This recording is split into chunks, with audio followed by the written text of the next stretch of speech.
믿음의 성도 여러분, 만일 오늘 밤 여러분들의 가장 사랑하는 사람의 삶의 최후를 맞게 된다면 그의 죽음을 지켜보면서 여러분들은 누구를 위하여 울겠습니까?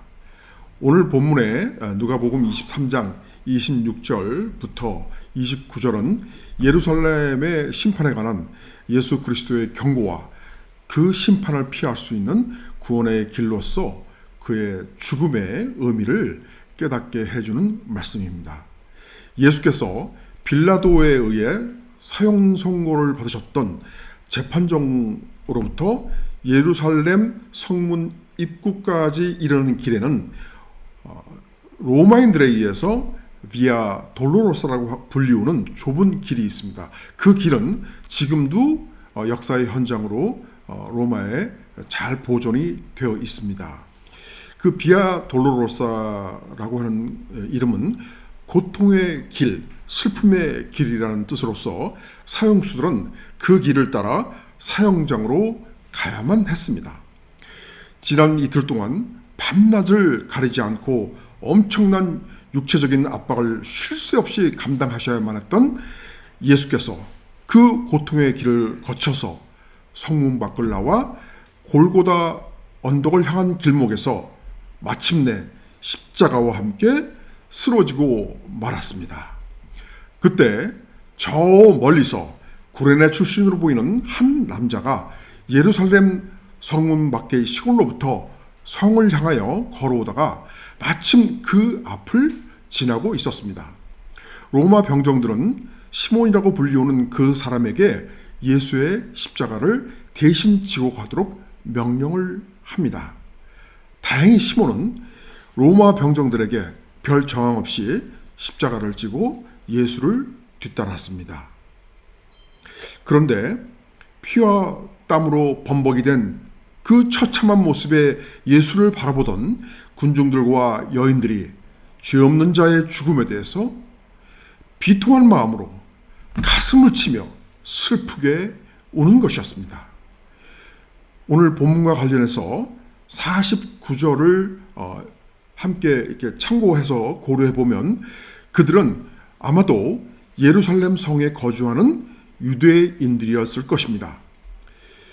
예수께서 간신히 발걸음을 옮기던 중에 유대 여인들의 슬픈 울음소리를 듣고 그가 잠시 뒤를 돌아봅니다.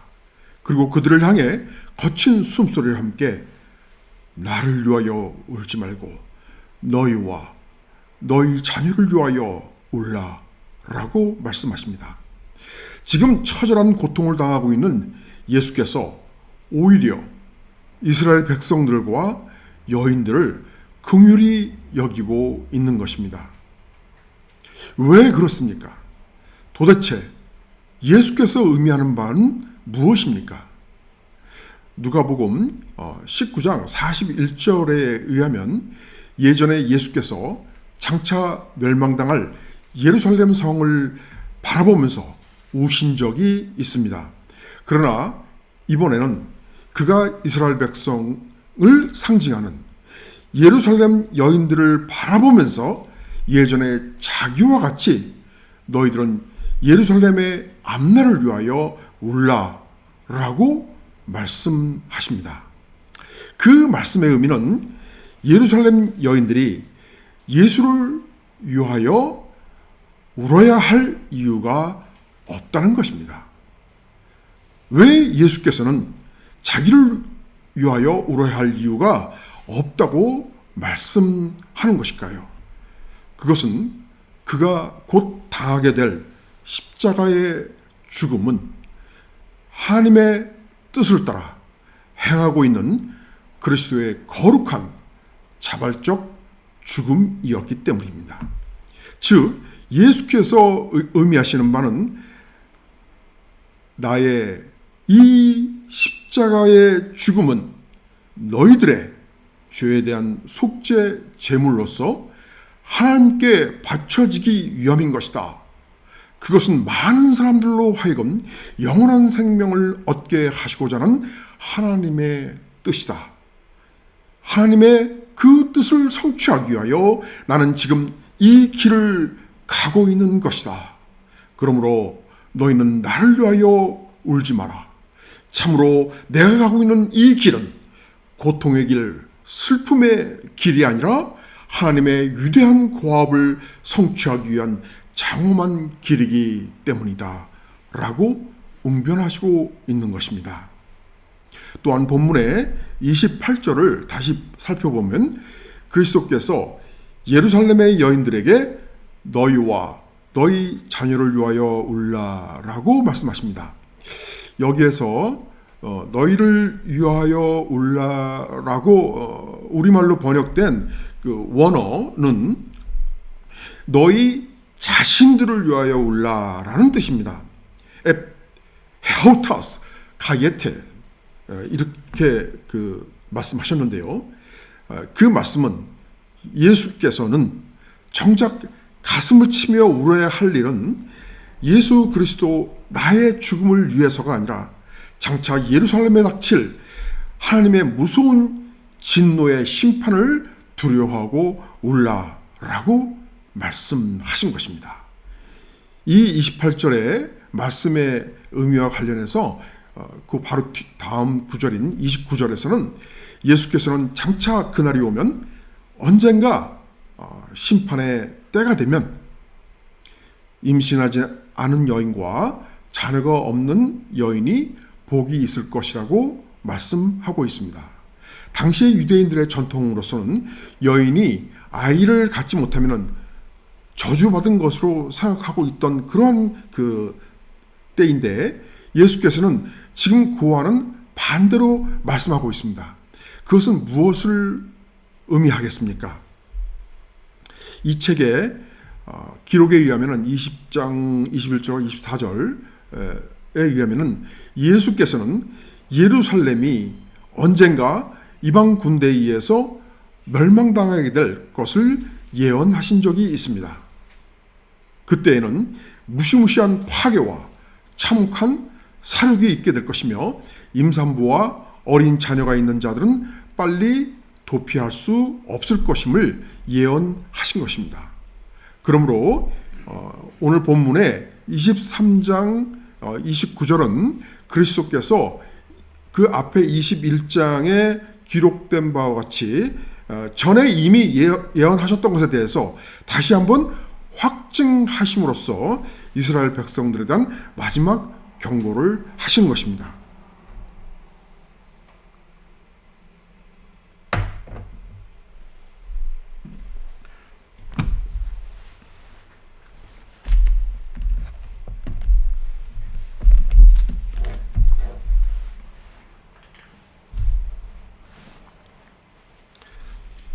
그리스도의 이 예언은 실제로 AD 70년에 이루어졌습니다. AD 66년에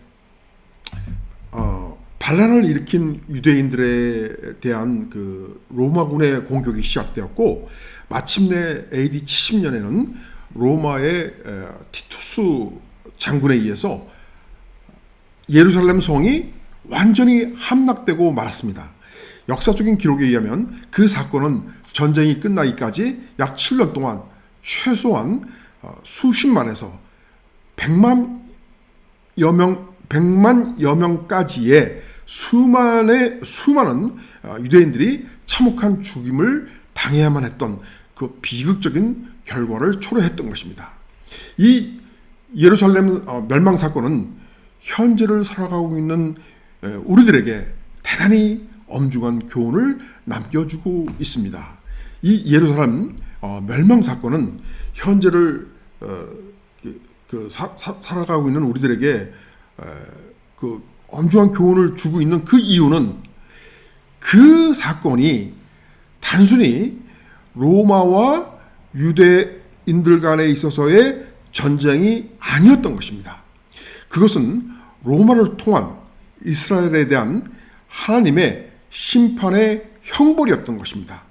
이와 관련해서 21장 22절을 한번 살펴보겠습니다. 여러분들 성경책을 있으시면 한번 보시면 21장 22절에 이날들은 기록된 모든 것을 이룬 형벌의 날이니라. 당시에 하나님의 백성인 이스라엘은 심지어는 대제사장들마저 하나님의 왕권을 부인하고 로마 황제를 왕이라고 고백하는 그러한 상황이었습니다. 그런데 그들은 그와 같은 온갖 악행들을 행하고 있었음에도 불구하고 죄에서 돌이키기는커녕 회개하기는커녕 마침내 하나님이 보내신 하나님의 아들마저 죽이는 어마어마한 죄악을 저질렀던 것입니다. 예루살렘 멸망 사건은 그와 같은 이스라엘의 죄악에 대한 하나님의 진노에 의한 무서운 심판의 형벌이었던 것입니다. 예수께서는 장차 이스라엘 백성들이 당하게 될 그 하나님의 심판을 두려워하여 깨어 있으라는 의미에서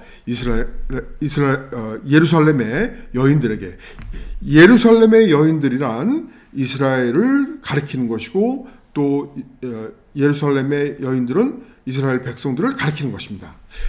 그 예루살렘의 여인들에게 그들 자신과 그들의 자녀를 위하여 울라고 말씀하셨던 것입니다. 그렇다면 예수 그리스도께서 28절과 29절에서 말씀하시고자 하는 바가 다름이 아니라 이스라엘의 백성들아, 너희들의 죄를 대신하는 이 십자가의 죽음을 위해 당신의 아들을 내어주신 하나님의 뜻을 깨달은 후 너희 자신들에 대한 심판의 무서운 형벌을 생각하고 울면서 깨어있으라. 그리고 죄에서 돌이켜 회개하라. 뿐만 아니라 너희들의 죄된 본성을 지닌 자기 생명, 자아를 포기하고 지금 내가 가고 있는 이 길을 너희도 또한 자기 십자가를 지고 나를 따라오라. 그렇지 않으면 너희 자신들과 너희 자녀들이 다 멸망당할 것이기 때문이다 라고 말씀하셨다는 것을 의미하는 것입니다. 그런데 말입니다. 여러분, 그 예루살렘 멸망사건은 실은 장차 우리에게 다가올 심판의 예표였습니다. 우리에게도 반드시 심판이 있을 것이기 때문입니다. 언젠가 우리는 예수 그리스도의 재림과 함께 최후의 심판의 그 심판대 앞에 서게 될 것입니다. 그러나 그 최후의 심판 전에 우리의 영원한 운명은 사실상 우리가 죽음을 맞이하는 순간에 정해질 것입니다. 히브리서 9장 27절은 한 번 죽는 것은 사람에게 정해진 것이요 그 후에는 심판이 있으리니 라고 말씀하고 있기 때문입니다. 머지않은 장래에 우리는 죽음을 맞이하게 됩니다. 그때 우리의 운명은 영원한 생명의 길이냐 아니면 영원한 형벌의 길이냐가 정해질 것입니다. 그렇다면 과연 우리가 어떻게 해야 되겠습니까? 우리는 반드시 깨어 있어야만 합니다. 우리에게 주어진 시간이 많지 않기 때문입니다. 우리가 깨어 있다는 것은 무엇을 의미하겠습니까? 그것은 장차 있을 심판을 두려워하면서 여전히 우리는 세상과 타협하고 싶어하는 우리 자신 속에 그 죄된 본성에 대해서 근심하고 애통하여 가슴을 치며 울면서 회개하는 것을 의미합니다. 이와 관련해서 고린도 후서 7장 10절을 우리가 함께 보겠습니다. 고린도 후서 7장 10절은 이렇게 말씀하고 있습니다. 하나님의 뜻대로 하는 근심은 후회할 것이 없는 구원에 이르게 하는 회개를 이루는 것이요 세상 근심은 사망을 이루는 것이니라 라고 말씀하고 있습니다. 그러므로 우리는 세상 근심을 할 것이 아니라 하나님의 뜻에 따라 매일같이 자기 자신을 돌아보고 회개하는 삶을 살아감으로써 하나님 앞에 담대히 나아갈 수 있어야 합니다. 믿음의 성도 여러분, 이제 다시 또 다시 2000년 전 과거에 저 예루살렘의 멸망의 역사가 현재를 살아가는 우리들에게 미래의 우리 자녀들의 역사가 되지 않기 위하여 우리는 누구를 위하여 울겠습니까? 누구를 위하여 울어야 하겠습니까? 우리는 우리들 자신을 위하여 울어야 합니다. 그것은 우리들의 내면 속에 있는 죄된 본성과 우리의 삶 속에서 나타나는 죄악에 대하여 돌아보고 회개하며 우는 것입니다. 그리고 하나님께 돌아가야 합니다. 다시 한번 강조하지만 우리는 늘 깨어 있어서 우리들 자신을 돌아보면서 근심하여 회개하고 장차 있을 그리스도의 심판을 두려워해야 합니다. 그것이 하나님께서 우리에게 원하시는 삶의 길입니다. 그 길은 매일같이 자아를 부인하는 십자가의 길입니다. 자아를 부인한다는 것은 자기 사랑을 포기하는 것입니다. 그래서 자기를 돌아볼 때 오늘 내가 또 인간적인 욕심을 내지 않았는가? 오늘 내가 또 나도 모르게 누군가에게 교만한 태도로 말하지 않았는가? 또는 나도 모르게 교만한 마음을 가지고 상대방을 대하지 않았던가? 나도 모르게 덕스럽지 못한 말을 하지 않았는가? 나도 모르게 거친 말을 하지 않았는가? 왜 나는 너무나 쉽게 분노를 참지 못하는가? 왜 나는 너그럽지 못하고 너무나 쉽게 마음이 불편해지는가? 왜 오늘도 미움의 영이 나를 지배하여 내 마음을 괴롭게 하는가? 왜 나는 내가 먼저 손 내밀지 못했는가? 왜 나는 오늘도 다른 사람들을 용서하지 못하고 이렇게 하루를 그냥 보내버려야만 했는가? 인생은 짧기만 한데 이와 같이 자기의 내면을 돌아보고 자신의 그 참으로 초라한 실존을 발견하고는 그러한 모습에 대하여 부끄러워해야 합니다. 그리고 예수 그리스도의 십자가를 생각해야 합니다. 그리스도께서는 나같이 초라한 죄인을 위하여 처참하게 십자가에서 죽으셨기 때문입니다. 그러므로 우리는 그리스도께서 우리를 위하여 그의 모든 영광을 버리셨던 것처럼 우리도 그의 길을 따라가야 합니다. 비록 세상의 죄악과 싸우며 살아가는 이 십자가의 길이 어렵고 고통스럽다 할지라도 우리는 그 길을 가야만 합니다. 그 길만이 우리가 심판의 형벌을 피하고 영원한 생명을 얻는 길이기 때문입니다. 그 길만이 구원의 길이기 때문입니다. 또한 그것은 우리의 자녀들에게 물려주어야 할 소중한 믿음의 유산이기도 한 것입니다. 그러므로 예수 그리스도께서 우리와 같이 죄인으로 동등화 되시고 그리고 우리를 위하여 목숨을 버리신 것처럼 우리도 또한 우리의 옛 생명을 버려야 합니다. 우리는 세상적인 죄된 본성과 욕망으로 가득 찬 자기 생명을 버리고 그리스도의 말씀에 순종함으로써 새 생명으로 살아가야 합니다. 그러한 삶을 통해 순전하고 순결한, 그래서 하나님 앞에 담대한 삶을 살아가야 합니다. 이제 우리가 머리를 들고 하늘을 바라봅시다. 영원한 하나님의 나라를 위한 주의 오심이 가까이 있기 때문입니다.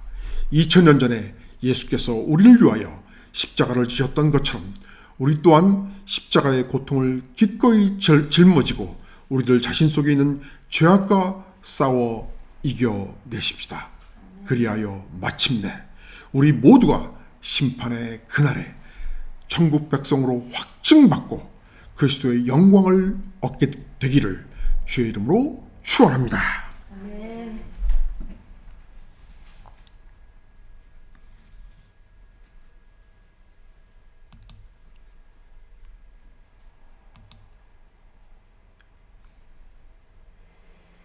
우리 만찬에 들어가기 앞서서 제가 준비했던 영상을 잠깐만 이렇게 좀 보여드리겠습니다.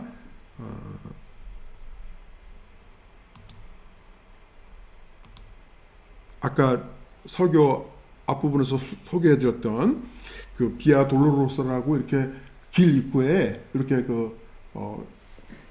사인이 붙어 있는데요. 지금 현재 그 길입니다. 이 길이 2000년 전에 예수 그리스도께서 걸어가셨던 그 길입니다.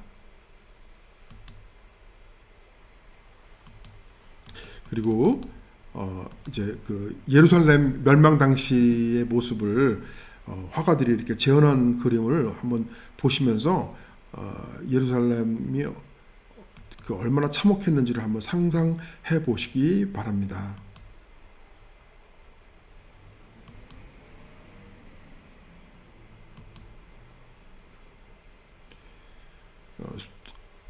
그 당시에 그 기록, 역사가들, 요세푸스 같은 아주 신망 있고 권위 있고 믿을 만한 그런 역사가들의 기록에 의하면은 아까도 말씀드린 바와 같이 수십만에서 약 110만 명 정도 그렇게 유대인들이 죽었다라고 기록하고 있습니다. 역사는. 네.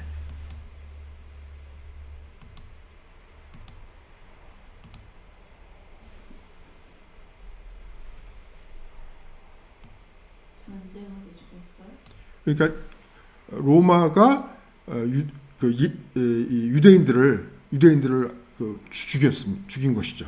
예, 그 예루살렘 성을 완전히 파괴를 시켜버린 겁니다. 그건 이제 왜 그런 일이 발생하게 됐냐면 아까 설교 시간에 제가 잠깐 말씀드렸지만 그 장면을 그 도화선이 된 그거를 너무 자세하게 설명을 드리면 좀 시간이 좀 오래 걸릴 것 같아서 제가 사실 아까 설명을 자세하게 안 드렸는데 어떤 사건이 도화선이 됐냐면 그 당시 아까도 잠깐 말씀을 드렸지만 유대인들의 제사장들 이런 사람들까지도 로마 황제를 숭배하고 로마의 우상들을 인정하는 그런 문화가 있었어요. 이건 정말 너무나 황당한 믿겨지지 않는 얘기죠. 어떻게 그렇게 했냐면 예루살렘 성전에 그 로마 황제의 상 그거를 놓게 한 거예요. 놓게 하고 그리고 로마인들이 그 예루살렘 성전에 들어와서 그 자기들이 숭배하는 그들은 이제 그 황제를 신으로 생각했으니까요. 그래서 신에게 절하고 그렇게 경배를 했던 겁니다. 그거를 이 대제사장들과 제사장들이 허용을 했는데 왜 그렇게 했냐? 자기들이 돈을 벌기 위해서. 왜냐하면 이제 로마인들이 들어와서 이렇게 경배를 하면 이 헌금을 하는 거예요. 헌금을. 그러니까 이제 하나님한테 헌금하는 게 아니라 그 황제한테 바치는 헌금이죠.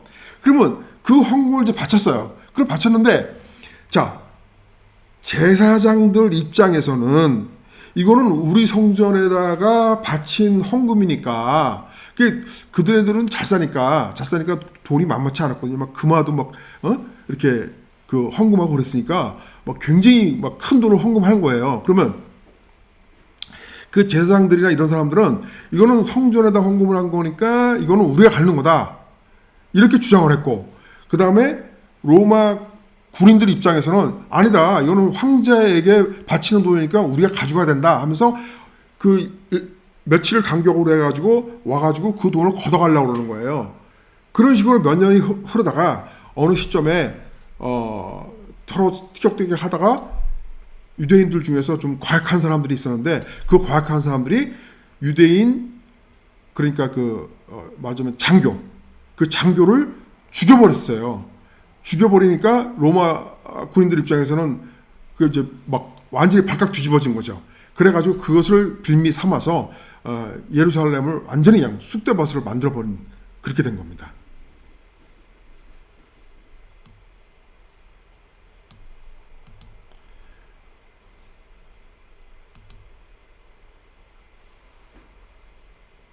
그런 사건을 예루살렘이 장차 그렇게 될 거. 그게 AD 70년이고 예수님께서는 AD 30년, 31년, 33년 뭐 이렇게 이때 활동하셨잖아요. 그러니까 약 40년 후에 그런 사건이 있을 것을 이미 예언을 하신 것이죠.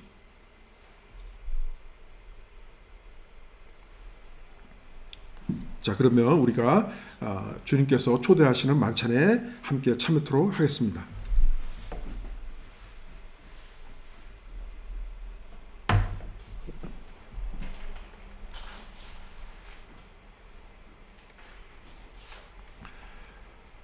만찬을 위하여 우리가 함께 찬양하겠습니다.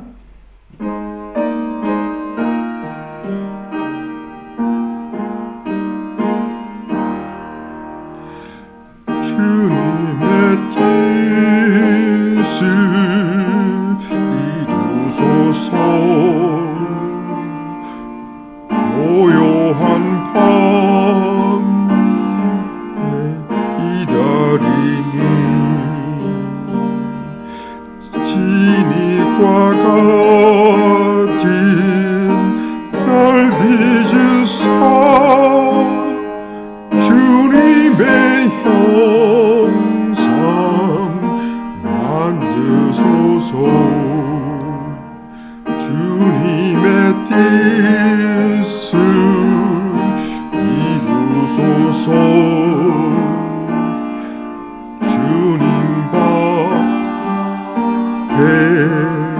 엎드리니 나의 맘속을 살피시사 은보다 희게 하옵소서. 주님의 뜻을 이루소서.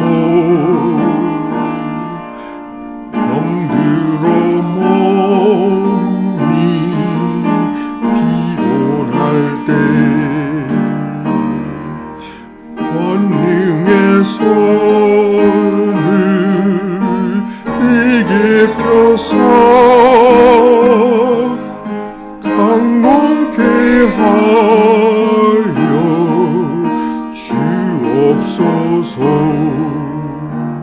주님의 뜻을 이루소서.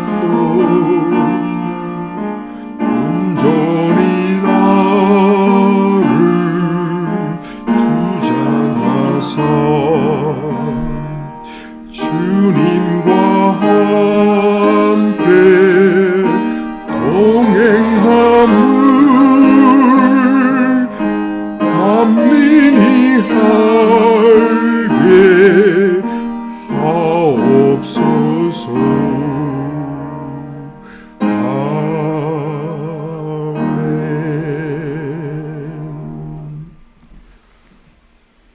오 주여,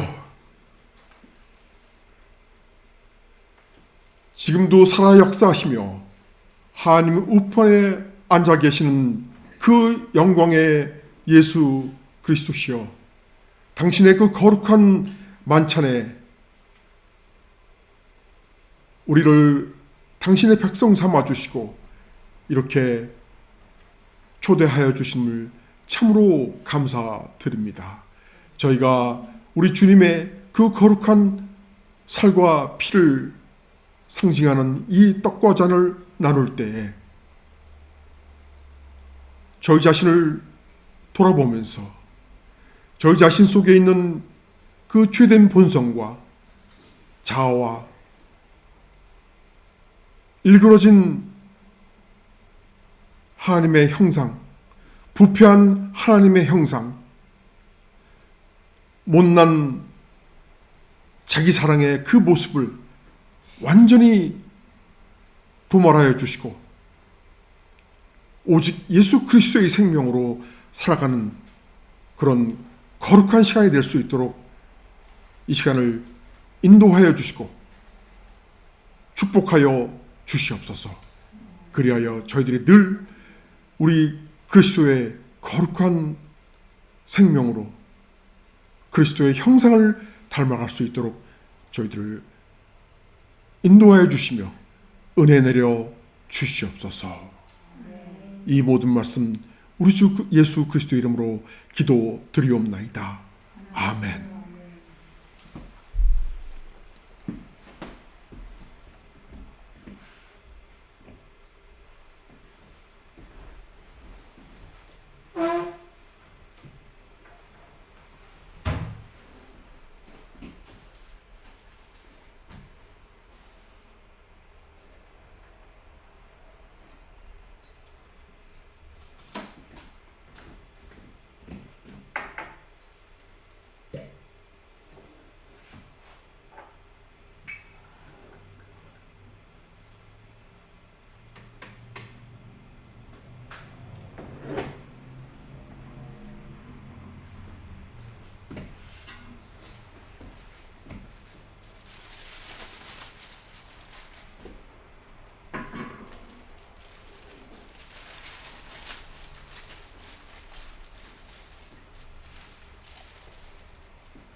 받아 먹어라. 이것은 내 몸입니다.